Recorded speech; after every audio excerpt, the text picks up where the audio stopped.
गत 9 तारिख दिन लुट होइतिबा घटना को नहीं पुलिस पर्दाफाश। रायगड़ा जिला चांदिली पुलिस को मिली सफलता। चलित मास 9 तारिख दिन लुट होइतिबा घटना पुलिस जड़े नाबालक समेत 4 जन को गिरफ्त करने सहित 2टी मोटरसाइकिल 4टी मोबाइल 90,000 टंका सहित नकली बंधुक और भुजाली जबत करिथिबा जणाଯାଇଛି। Bharat finance bank manager Sukant Kumar Taralabadi निकट में 9 जन 1,72,000 टंका लुट करते भुजाली और मानास्त्र देखाई भयभीत करथिबा नै अभियोग होइतिला। तेबे घटनार तदंत करी एक पुलिस टीम 4 जन को गिरफ्त करिसेंती। घटनारे जड़ित अन्य 5 जन फेरार थिबा जणापड़िछि। तेबे अभियुक्त 3 जन को एसडीजेएम कोर्ट और अन्य जणे नाबालक अभियुक्त को भवानीपाटना जुवेनाइल कोर्ट को पठा जाइतिबा सूचना मिलिछि। टिकरी रायगड़ारू आकाशमा नायकଙ୍କ रिपोर्ट एएम मीडिया 24।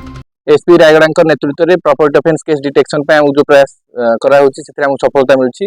गत 9 तारिख रे भारत फाइनान्स संगम मैनेजर सुकांत कुमार पैसा कलेक्शन करी फेरला बेले राति प्राय 8टा बेलू तरलाबाड़ी पाखे 4 जन युवक अटकाई बंदूक देखाई पैसा छड़े नहीं अभियोग होता। भित्ति करी आमर चांदिल थाना रे आईएससी नेतृत्व में स्पेशल टीम गठन करी रायगड़ा थाना और चांदिल थाना सहायता आम 4 जन आक्यूज को आप्रेहेंड करिछु।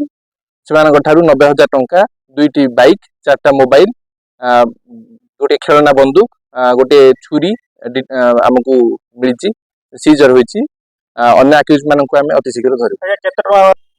से 90,000 रिकवरी होइछि। आहुरी 5 जन आक्यूज होइछन्ति। सेमानकर इन्वॉल्वमेंट आहुरी रायगड़ा एवं चांदिल आहुरी 2टी केस डकायती केस रे अछि बोले हम जहा प्रारंभिक तदंत मिली।